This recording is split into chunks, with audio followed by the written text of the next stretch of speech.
RBI का monetary policy आज आने वाला है, ठीक है।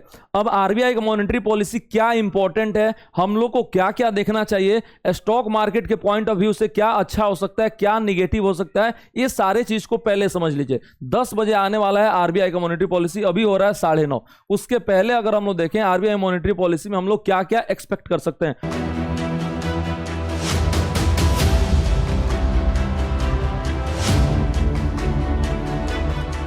तो पहला चीज क्या है, तो आपका सबसे पहले रेपो रेट। रेपो रेट क्या होता है, तो रेपो रेट ये आपका होता है कि बैंक जो है कितने परसेंट पे लोन लेता है, ठीक है, आरबीआई से। अगर हम लोग देखेंगे यहां पर रेपो रेट पिछली बार कितना था, तो 6% का था। और हम लोग उम्मीद क्या कर रहे थे, तो हम लोग उम्मीद यही कर रहे थे कि आपको 0.25% का रेट कट देखने को मिल सकता है। और हुआ क्या, तो आरबीआई गवर्नर ने आपको सरप्राइज दिया और काफी बढ़िया 0.50% का हम लोग को रेट कट देखने को मिल गया। और इसके चलते हुआ क्या, इसके चलते क्या हुआ कि आपको मार्केट जो है झूम गया और अच्छा खासा रैली वहां से देना स्टार्ट कर दिया। अब यहां पर हम लोग का क्या एक्सपेक्टेशन है, अभी आपका रेपो रेट क्या है, 5.5%। पिछली बार आपको 0.50 से कट हो गया और अभी हो चुका है 5.5%। अगर इस बार हम लोग का उम्मीद क्या है, तो जीरो का, ठीक है, नो रेट चेंज का हम लोग का अभी उम्मीद देखने को मिल रहा है। लेकिन अगर सरप्राइज इस बार भी आ गया और अगर 0.25% से भी हम लोग को रेट कट देखने को मिल गया, तो हम लोग क्या देखेंगे कि मार्केट जो है यहां से 55,450 के आसपास जो चल रहा है बैंक निफ्टी, ये यहां से झूम उठेगा और 56,000 का रैली की तरफ ये चला जाएगा और आगे चल के 56,000 57,000 पे भी लगा सकता है। और निफ्टी भी अगर हम लोग देखेंगे तो अभी जो आपका 24,650 के आसपास चल रहा है, ये भी आपका दौड़ लगा देगा। तो पहला जो सबसे इंपॉर्टेंट होता है वो है रेट चेंज। अब इसका इंपैक्ट कैसे होता है, इंपैक्ट अगर हम लोग देखेंगे तो रेट चेंज जब भी होता है तो आपको लोन जो होता है वो सस्ता मिलना स्टार्ट हो जाता है। जब आप बैंक्स जो है सस्ता लोन लेगा तो सस्ता लोन देगा भी, और इससे क्या होगा, कंज्यूमर के पास ज्यादा पैसा आएगा और बिजनेसमैन के पास सस्ता पैसा आएगा, तो आगे चल के इन्वेस्ट करते हैं। और कंज्यूमर के पास जब सस्ता पैसा आएगा तो क्या करेंगे, और कंजम्पशन करेंगे। तो इससे डबल बेनिफिट होता है, कंजम्पशन जो होता है वो बढ़ता है और बिजनेस में क्या होता है, बिजनेस में आपका इन्वेस्टमेंट जो है वो बढ़ता है। जब इन्वेस्टमेंट बढ़ेगा तो क्या होगा, तो नया नया रोजगार लगेगा और उससे भी आपका इनडायरेक्ट बेनिफिट होता है। तो ये आपका की बेनिफिट होता है कि क्यों रेपो रेट जो है वो कम हो सकता है। इसका निगेटिव क्या होता है, तो इसका निगेटिव एक होता है इन्फ्लेशन। तो वही आपका दूसरा पॉइंट होता है, जैसे ही यहां पर पैसा सस्ता आता है तो इन्फ्लेशन जो है वो बढ़ने लगता है। अब अगर हम लोग देखेंगे यहां पर कि जो रेट कट है रेपो रेट का, उसका इंपैक्ट क्या होगा और हम लोगों के लिए अच्छा कब होगा और खराब कब होगा। तो अगर आपका 5.5% रहता है तो हम लोग के लिए क्या होगा, वो न्यूट्रल होगा, ठीक है। अगर ये बढ़ जाता है, जिसका उम्मीद जो है वो 1% भी नहीं है, ठीक है, 5.75 हो जाता है, तो हम लोग के लिए ये निगेटिव हो जाएगा, ठीक है। तो अगर ये जब हम लोग सुनेंगे आरबीआई का कमेंट्री, तो आपको ये ध्यान रखना है, अभी आपका करंट में कितना है 5.5%। अगर ये बढ़ जाता है निगेटिव, जिसका चांस बिल्कुल भी नहीं है, और अगर ये घट जाता है 5.25% हो जाता है, तो हम लोग के लिए ये बिग पॉजिटिव होगा। तो अब आपको क्या करना है, आपको क्लियर हुआ कि नहीं बताइए। अगर रेट कट जो है मिल जाता है हम लोग के लिए, तो मार्केट के लिए एक बड़ा पॉजिटिव होगा, नहीं होता है तो न्यूट्रल होगा, और उसके बाद से अगर बढ़ जाता है जिसका चांस नहीं है तो वो निगेटिव होगा। तो आपको क्या करना है, जब हम लोग कमेंट्री सुनेंगे, अगर बढ़ेगा तो हम लोग को मार्केट में सेल करने के लिए, अगर घटेगा तो हम लोग बाय करने के लिए देखेंगे, ठीक है। ये रहा पहला पॉइंट। उसके बाद से हम लोग यहां पर दूसरा पॉइंट देखते हैं। देखिए दूसरा पॉइंट में क्या है, इन्फ्लेशन। अब इसका निगेटिव पॉइंट क्या है, अब ये रेपो रेट जब भी घटता है तो इसका निगेटिव पॉइंट क्या होता है, इन्फ्लेशन। इन्फ्लेशन जो है वो बढ़ जाता है। जब इन्फ्लेशन बढ़ता है तब क्या होता है, यहां पर हम लोग का रेट कट जो है देखने को नहीं मिलता है। अभी इन्फ्लेशन क्या है, पिछले बार अगर हम लोग देखेंगे फाइनेंशियल ईयर 26 में, तो आपका इन्फ्लेशन का टारगेट क्या था, तो 4% का था, और पिछले बार ये रिड्यूस कर दिया गया था, ये 3.7% का टारगेट कर दिया गया था। और इसी के चलते जो आरबीआई गवर्नर है वो आपका बल्ला घुमाए थे और सिक्सर मारे थे, और 0.25 के जगह पे आपका 0.50 का हम लोगों को रेट कट देखने को मिल गया था। अगर इस बार के आरबीआई की पॉलिसी में इसमें थोड़ा भी छेड़छाड़ किया गया, ठीक है, मान लीजिए 3.7% का जो टारगेट है ये बढ़ गया, ठीक है, तो हम लोग के लिए क्या हुआ, निगेटिव हो गया, ठीक है। अगर ये 3.7% ही रहा तो हम लोग के लिए क्या हुआ, न्यूट्रल रहा।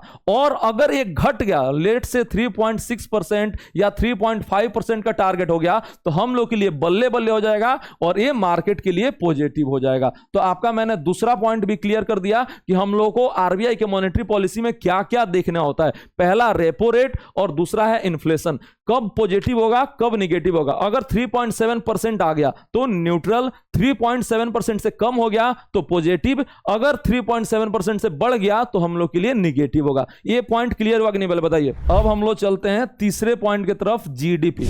इसको भी हम लोग को देखना होता है आरबीआई के मॉनेटरी पॉलिसी में। अभी आपका फाइनेंशियल ईयर 2026 के लिए क्या टारगेट है, तो 6.5% का टारगेट है। पिछली बार भी जो टारगेट था आपका 6.5% का था और ये चेंज नहीं हुआ था, और इस बार भी उम्मीद क्या है कि ये चेंज ना हो। अगर चेंज नहीं हुआ, 6.5% ही रह गया, तो हम लोग के लिए वेल एंड गुड है, ठीक है, हम लोग के लिए वेल एंड गुड है, ठीक है।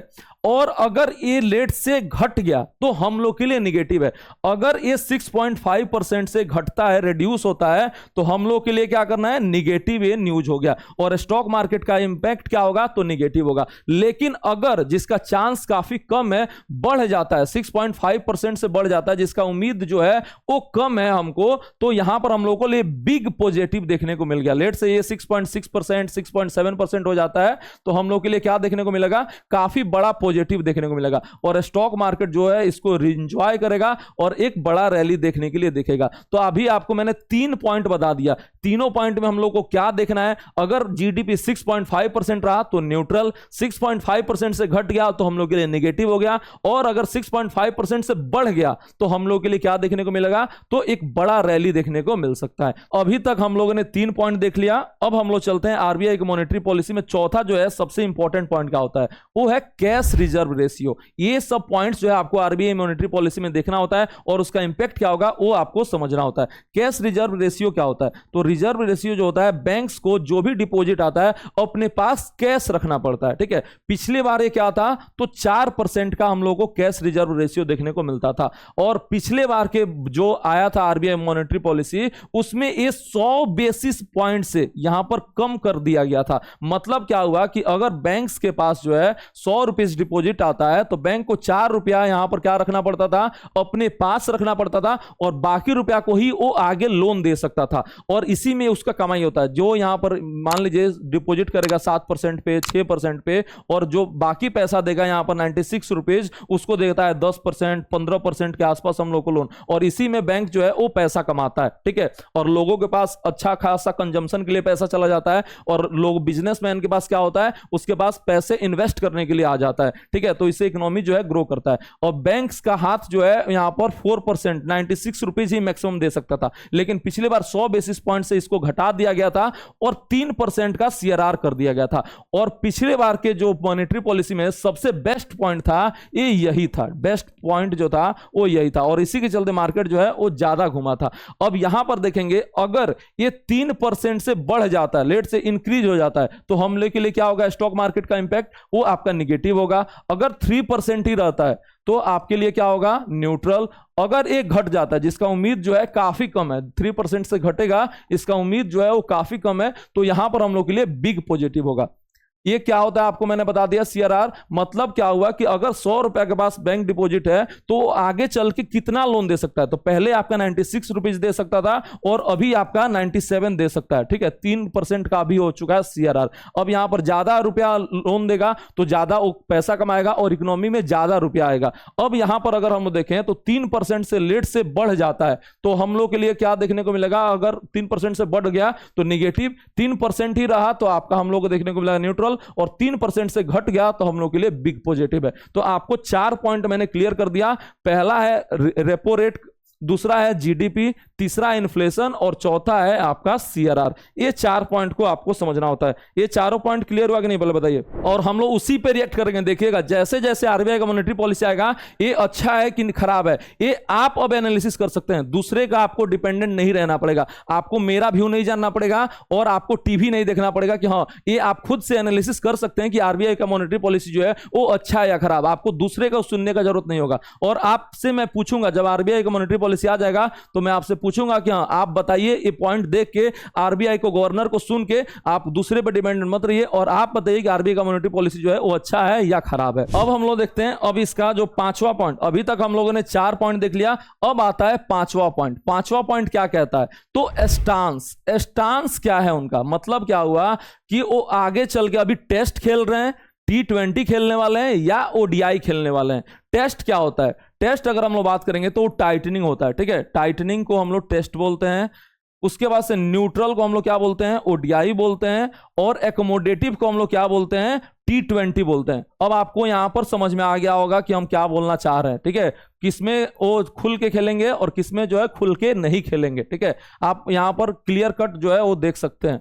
यहां पर 3 स्टांस होता है आरबीआई के मॉनेटरी पॉलिसी में, 3 स्टांस देखने को मिलता है। पहला क्या हो गया, तो टाइटनिंग, न्यूट्रल और एकोमोडेटिव, ठीक है। अगर हम लोग देखेंगे स्टांस में कैसे आपको जज करना है कि अच्छा है या खराब, तो एकोमोडेटिव में क्या होता है, एकोमोडेटिव में जो उनका फोकस होता है वो ग्रोथ लाना होता है, ठीक है। यहां पर क्या होता है फोकस, वो ग्रोथ लाना होता है। यहां पर क्या होता है कि उनको इन्फ्लेशन भी कंट्रोल करना है और आपको ग्रोथ भी मेंटेन करना है। और यहां पर उनका क्या फोकस रहता है, तो इन्फ्लेशन को कंट्रोल करना। अभी तक मैंने आपको 4 पॉइंट बता दिया था कि इन्फ्लेशन क्या टारगेट है, ग्रोथ जीडीपी का टारगेट क्या है। तो ये 3 स्टांस होता है। एकोमोडेटिव में ग्रोथ पे फोकस होता है, और जब इकोनॉमी में ग्रोथ आएगा तो स्टॉक मार्केट जो है वो अच्छा परफॉर्म करेगा। इकोनॉमी में अगर ग्रोथ नहीं आएगा और महंगाई रहेगा तो स्टॉक मार्केट जो है वो अच्छा परफॉर्म नहीं करेगा। इकोनॉमी को कैसे मतलब है, स्टॉक मार्केट को कैसे मतलब है कि हमको ग्रोथ चाहिए, ग्रोथ आएगा तो स्टॉक का प्राइस जो है वो बढ़ेगा। अभी जो स्टांस है उनका न्यूट्रल है, ठीक है, अभी जो स्टांस है उनका न्यूट्रल है। अगर यहां पर न्यूट्रल से पॉजिटिव हो जाता है, न्यूट्रल से एकोमोडेटिव हो जाता है, तो हम लोग के लिए एक काफी बड़ा पॉजिटिव होगा। अब स्टॉक मार्केट में आपको क्या देखना है, जब वो स्टांस का पॉइंट बोलेंगे तो स्टांस उसका क्या एकोमोडेटिव हो रहा है कि नहीं। अगर एकोमोडेटिव हो गया तो हम लोग के लिए काफी बड़ा पॉजिटिव है। अगर न्यूट्रल ही रहा तो हम लोग के लिए स्टॉक मार्केट का इंपैक्ट जो रहेगा वो न्यूट्रल रहेगा। अगर न्यूट्रल से घट जा रहा है और टाइटनिंग हो जा रहा है तो ये हम लोग के लिए काफी बड़ा निगेटिव होगा, जिसका उम्मीद क्या है, ये काफी कम है। न्यूट्रल से टाइटनिंग नहीं होगा, न्यूट्रल रह सकता है या उससे एकोमोडेटिव हो सकता है। तो आपको क्या करना है, जब भी स्टांस का पॉइंट बोलेंगे, अगर एकोमोडेटिव हो गया तो स्टॉक मार्केट चलेगा, अगर न्यूट्रल ही रहा तो स्टॉक मार्केट न्यूट्रल रहेगा, और अगर टाइटनिंग हो गया तो स्टॉक मार्केट जो है वो घटेगा। तो ये आपका 5वां पॉइंट रहा कि 5वां पॉइंट में आपको क्या क्या देखना रहता है। अब हम लोग देखते हैं आरबीआई मॉनेटरी पॉलिसी में 6ठा इंपॉर्टेंट पॉइंट क्या है, वो है फॉरेक्स रिजर्व। आप सुनते होंगे फॉरेक्स रिजर्व। अभी जो फॉरेक्स रिजर्व है वो 11 मंथ के लिए है, और कितना रुपया है, तो $691, ठीक है, 691।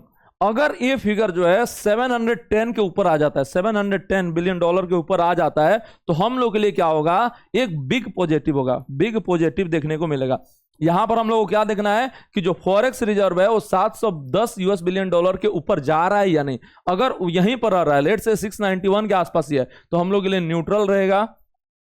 अगर इससे घट जाता है, ठीक है, अगर ए रिड्यूस हो जाता है तो हम लोग के लिए क्या होगा, ए निगेटिव होगा, ठीक है। अगर हम लोग का फॉरेक्स रिजर्व जो है वो घटेगा तो हम लोग के लिए निगेटिव होगा। अगर ये 710 720 के रेंज में आ जाता है तो हम लोग के लिए एक काफी बड़ा पॉजिटिव होगा। तो हम लोग को क्या देखना है, 6ठा पॉइंट में फॉरेक्स रिजर्व कितना आने वाला है, 691 से क्या ये बढ़ रहा है या घट रहा है। पिछली बार क्या था, तो $691 बिलियन था। तो ये रहा आपका 6th पॉइंट, जो हम लोग के लिए 6ठा सबसे इंपॉर्टेंट पॉइंट होता है। तो ये आपका अभी तक हम लोग रिवाइज कर लेते हैं। पहला में आपका क्या है, रेपो रेट। अगर रेपो रेट जो है, अगर हम लोग का 5.5% से ये घट जाता है तो हम लोग के लिए अच्छा है, बढ़ जाता है तो नेगेटिव है, 5.5% रहता है तो न्यूट्रल है। दूसरा पॉइंट हम लोगों ने क्या देखा, तो इन्फ्लेशन। इन्फ्लेशन जो है 3.7% से अगर ये घट जाता है तो हम लोग के लिए अच्छा है, बढ़ जाता है तो नेगेटिव है, अगर उतना ही रहता है तो न्यूट्रल है। तीसरा पॉइंट में हम लोगों ने क्या देखा, तो जीडीपी। जीडीपी जो है आपका 6.7% है, और अगर ये इतना ही रहता है लेट से, ठीक है, तो हम लोग को क्या देखने को मिलेगा, तो न्यूट्रल। बढ़ जाता है तो अच्छा है, घट जाता है तो नेगेटिव है। उसके बाद से अगर हम लोग चौथा पॉइंट क्या देखें, तो सीआरआर। सीआरआर अभी कितना है, तो 3% है। अगर ये घट जाता है तो बढ़िया है, बढ़ जाता है तो खराब है, और 3% ही रहता है तो न्यूट्रल है। और 5वां पॉइंट हम लोगों ने क्या देखा, स्टांस, ठीक है। स्टांस अभी क्या है, न्यूट्रल। न्यूट्रल से अगर एकोमोडेटिव हो जाता है तो हम लोग के लिए अच्छा है, अगर एकोमोडेटिव से अगर न्यूट्रल से टाइटनिंग हो जाता है तो हम लोग के लिए नेगेटिव है, और न्यूट्रल ही रहता है तो हम लोग के लिए भी न्यूट्रल है। और छठा है फॉरेक्स रिजर्व। फॉरेक्स रिजर्व जो है वो बढ़ जाता है आपका तो 700 के ऊपर चला जाता है तो हम लोग के लिए अच्छा है, अगर 691 के आसपास ही रहता है तो न्यूट्रल है, अगर उससे भी घट जाता है तो हम लोग के लिए नेगेटिव है। ये 6 पॉइंट हम लोग को देखना होता है अपने आरबीआई मॉनेटरी पॉलिसी में। देखते हैं कैसा आ रहा है और उसका इंपैक्ट जो है स्टॉक मार्केट पे क्या पड़ने वाला है। अगर आपको पसंद आया तो जल्दी से लाइक कर दीजिए और शेयर कर दीजिए। आरबीआई मॉनेटरी पॉलिसी को हम लोग पूरे तरीके से सुन लिए और क्या क्या आया। पहला पॉइंट जो है वो रेपो रेट का है, आपका कितना आया तो 5.5%, इतना ही का हम लोग का उम्मीद था। ये रहा न्यूट्रल, बढ़ जाता तो हम लोग का निगेटिव होता, घट जाता तो पॉजिटिव होता, लेकिन यहां पर हुआ नहीं। दूसरा पॉइंट आपका क्या था तो इन्फ्लेशन। इन्फ्लेशन जो है आपका कितना आया, हम लोग को उम्मीद क्या था 3.7%, आया कितना घटकर 3.1% हो गया। ये हम लोग के लिए क्या है, अच्छा है या खराब, तो हम लोग के लिए काफी अच्छा है। लेकिन इसके बावजूद जो है मार्केट आप देखेंगे तो बढ़ नहीं रहा है, मार्केट जो है बढ़ नहीं रहा है, क्यों अभी हम आपको समझाएंगे। तीसरा पॉइंट जो है क्या था, तीसरा पॉइंट जो था वो जीडीपी। जीडीपी कितना था तो 6.5% का उम्मीद था और आया कितना तो 6.5% ही आया। क्या रहा तो ये न्यूट्रल रहा, अगर बढ़ जाता तो हम लोग के लिए पॉजिटिव रहता, घट जाता तो हम लोग के लिए नेगेटिव रहता, लेकिन हम लोग के लिए क्या हुआ, ये न्यूट्रल ही आया, उतना ही रह गया, कोई चेंज नहीं हुआ। अब इसके बावजूद जो एक पॉजिटिव जो है आ गया, फिर भी जो है यहां पर बढ़ नहीं रहा है। रीजन क्या है तो ये था फुल टॉस, ठीक है, इसको हम लोग क्या बोलते हैं फुल टॉस। फुल टॉस कैसे था कि जब इन्फ्लेशन आपके इतना ज्यादा कंट्रोल में है तो आपको खुल के खेलना चाहिए था और आपको क्या करना चाहिए था तो रेट कट जो है कर देना चाहिए था। अगर रेट कट हो जाता तो हम लोग के पास क्या होता, कंज्यूमर के पास अच्छा खासा पैसा आता तो स्पेंडिंग बढ़ता, इकोनॉमी में ग्रोथ आता, और बिजनेसमैन के पास पैसा आता सस्ते रेट पे तो वो ज्यादा से ज्यादा कैपेक्स करते और उससे इकोनॉमी में ग्रोथ आता। तो यहां पर एक अपॉर्चुनिटी जो है वो मिस हो गया और ग्रोथ जो बढ़ सकता था वो अपॉर्चुनिटी जो है वो मिस हो गया है। इसी के चलते मार्केट जो है वो उतना ज्यादा रिएक्शन नहीं दे रहा है, एक पॉइंट पॉजिटिव होने के बाद से भी। चौथा पॉइंट आपका क्या है तो सीआरआर वो आपका अनचेंज रहा। पांचवा पॉइंट क्या है तो फॉरेक्स रिजर्व। फॉरेक्स रिजर्व जो था आपका 688 यूएस बिलियन डॉलर हो गया, ठीक है। यहां पर आपके लिए क्या हुआ तो हल्का निगेटिव है, ठीक है, हल्का निगेटिव है। पिछली बार क्या था तो 691 था और इस बार हल्का घटा है। उम्मीद था कि 700 के ऊपर जाता तो काफी पॉजिटिव होता, लेकिन वैसा हुआ नहीं है, तो ये हम लोग के लिए हल्का निगेटिव है। और छठा पॉइंट क्या था तो स्टांस। स्टांस क्या आया तो न्यूट्रल का न्यूट्रल रह गया, यहां पर हम लोग का कोई चेंज नहीं हुआ। एकोमोडेटिव हो सकता था क्योंकि यहां पर जो है इन्फ्लेशन आपके कंट्रोल में था तो ये हम लोग के लिए काफी अच्छा पॉजिटिव मानते, लेकिन वो रेट चेंज क्यों नहीं किए और यूनानिमसली डिसीजन हुआ, मतलब जितने भी एमपीसी के मेंबर्स थे सबको बोला कि रेट चेंज नहीं होगा। रीजन क्या था तो अनसर्टेनिटी, अनसर्टेनिटी इन टैरिफ। इसी के चलते जो है यहां पर रेट कट हम लोग को देखने को नहीं मिला। टैरिफ में अभी ट्रंप चाचा क्या करते हैं उस पर डिपेंड करेगा, और पॉसिबल क्या है कि अब जो अक्टूबर वाला पॉलिसी आएगा अब वहां पर हम लोग को रेट कट देखने को मिल सकता है। क्यों तो उस समय तक अनसर्टेनिटी जो है वो खत्म हो जाएगा 2 महीने बाद, और हम लोग को उस समय एक रेट कट देखने को मिल जाएगा। इसीलिए अभी जो आपका पॉलिसी आ रहा है वो न्यूट्रल रहा। आप लोग समझ में आया कि नहीं बताइए कमेंट करके, और जल्दी से आप लोग वीडियो को लाइक कर दीजिए और शेयर कर दीजिए।